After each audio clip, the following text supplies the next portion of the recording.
Drama besar langsung terjadi pada sesi kualifikasi Moto3 Mugello 2026.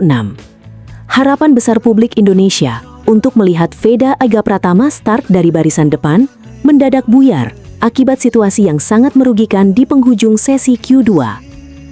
Pembalap Honda Tim Asia tersebut harus puas mengakhiri sesi di posisi ke-13 setelah momentum lap terbaiknya terhenti karena rombongan pembalap lain yang sengaja memperlambat laju di jalur ideal balap. Insiden itu menjadi sorotan karena data awal menunjukkan Veda justru tampil sangat kompetitif. Bahkan pada sektor pertama, catatan waktunya termasuk yang tercepat dibandingkan para rival. Namun ketika memasuki sektor berikutnya, aliran udara yang selama ini menjadi faktor penting di Mugello tiba-tiba hilang. Sejumlah pembalap di depannya melambat, membuat ritme lap Veda rusak total. Akibatnya, peluang besar untuk mengamankan posisi 5 besar, bahkan barisan depan, harus lenyap dalam hitungan detik.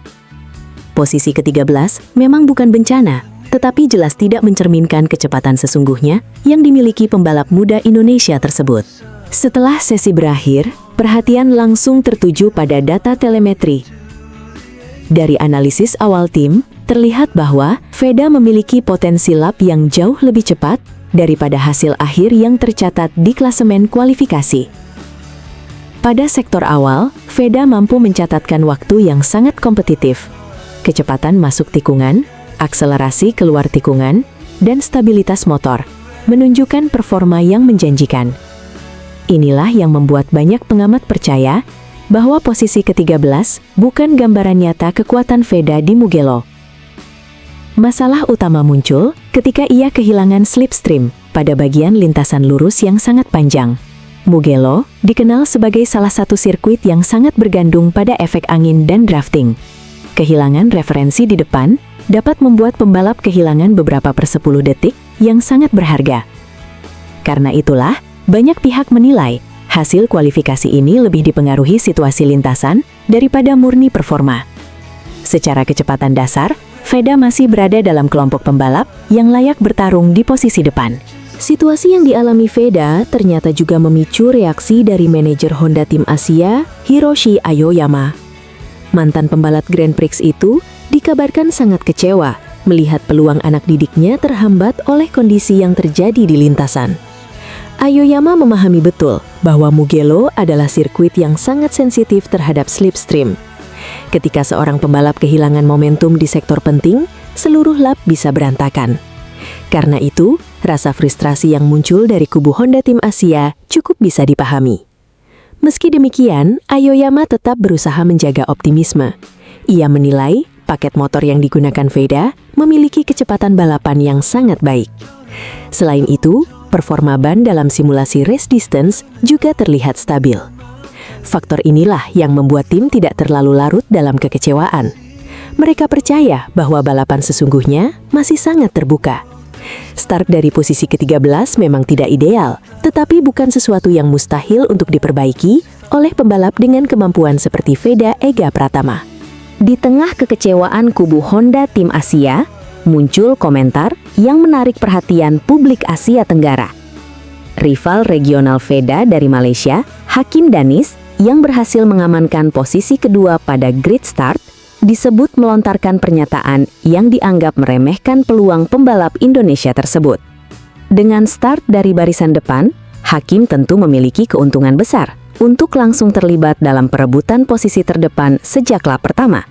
Situasi itu membuat banyak pihak membandingkan posisi keduanya menjelang balapan. Sejumlah pengamat menilai, komentar yang muncul dari kubu rival bisa menjadi tekanan tambahan bagi Veda. Namun di sisi lain, tekanan seperti ini justru sering menjadi bahan bakar motivasi bagi pembalap muda yang memiliki mental kuat. Persaingan Indonesia dan Malaysia di lintasan balap memang selalu menghadirkan cerita menarik.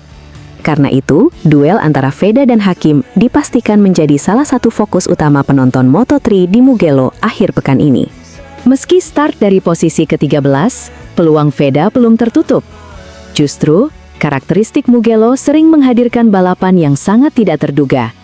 Lintasan panjang, banyak perubahan elevasi, serta kelompok pembalap yang rapat, membuat posisi bisa berubah dalam sekejap. Salah satu kekuatan terbesar Veda adalah kemampuannya membaca situasi balapan. Ia bukan tipe pembalap yang memaksakan diri sejak awal. Sebaliknya, ia cenderung tenang, sabar, dan menunggu momen yang tepat untuk menyerang.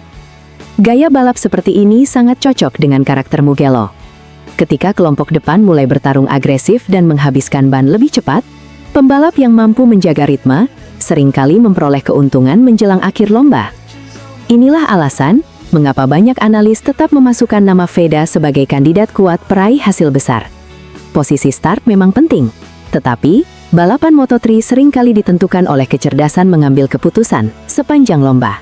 Salah satu alasan optimisme terhadap Veda adalah reputasi yang mulai terbentuk selama beberapa musim terakhir. Banyak penggemar menyebutnya sebagai Sunday Rider, yakni pembalap yang tampil jauh lebih kuat saat balapan dibandingkan ketika kualifikasi. Julukan itu bukan muncul tanpa alasan. Berkali-kali Veda menunjukkan kemampuan luar biasa untuk bangkit dari posisi start yang kurang ideal. Ia mampu menjaga fokus ketika pembalap lain mulai melakukan kesalahan. Kemampuan ini sangat berharga di kelas Moto3 yang terkenal penuh kontak dan pertarungan ketat. Ketika situasi menjadi kacau, Veda seringkali justru tampil lebih efektif dibandingkan rival-rivalnya. Mentalitas seperti inilah yang membuat banyak pihak tidak terlalu khawatir melihat posisi start ke-13. Mereka percaya balapan hari Minggu adalah panggung yang berbeda, dan selama ini, panggung itulah yang sering menjadi tempat Veda menunjukkan kemampuan terbaiknya. Jika melihat catatan musim sebelumnya, kemampuan bangkit Veda memang bukan sekedar teori. Di Catalunya, ia pernah memulai balapan dari posisi ke-20 dan berhasil finish di posisi ke-8. Setelah melakukan banyak manuver cerdas. Tidak hanya itu, di Jerez, situasi serupa juga terjadi. Start dari posisi ke-17 tidak menghalangi dirinya untuk menembus posisi 6 besar saat garis finish. Dua contoh tersebut menunjukkan bahwa Veda memiliki kualitas yang sangat dibutuhkan dalam balapan Moto3. Ia mampu menjaga ban, menghindari insiden, dan memanfaatkan peluang sekecil apapun yang muncul. Kemampuan seperti ini seringkali lebih penting dibandingkan sekadar posisi start. Banyak pembalap memulai dari depan, tetapi kehilangan ritme ketika balapan berlangsung. Sebaliknya, Veda justru sering berkembang, semakin kuat seiring bertambahnya jumlah lap.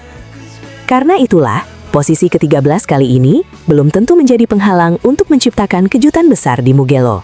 Kini, semua perhatian tertuju pada balapan utama. Posisi ke-13 memang membuat jalan menuju podium menjadi lebih sulit, tetapi bukan berarti mustahil. Dengan kecepatan dasar yang kompetitif, strategi yang tepat, dan karakter balapan Mugello yang penuh drama, peluang Veda masih sangat terbuka. Honda Tim Asia percaya pada potensi pembalap mudanya. Hiroshi Aoyama juga tetap menunjukkan keyakinan bahwa hasil kualifikasi tidak mencerminkan kekuatan sebenarnya yang dimiliki Veda. Sementara itu, komentar-komentar dari rival hanya akan menambah motivasi. Jika ada satu hal yang sudah berkali-kali dibuktikan Veda, itu adalah kemampuannya menjawab keraguan melalui performa di lintasan. Mugello kini menjadi panggung pembuktian berikutnya. Apakah Veda Ega Pratama mampu kembali melakukan comeback sensasional? Apakah ia sanggup membungkam para peragunya dan menembus barisan depan? Atau bahkan menciptakan kejutan dengan merebut podium bersejarah? Semua jawabannya akan ditentukan saat lampu start padam dan pertarungan sesungguhnya dimulai.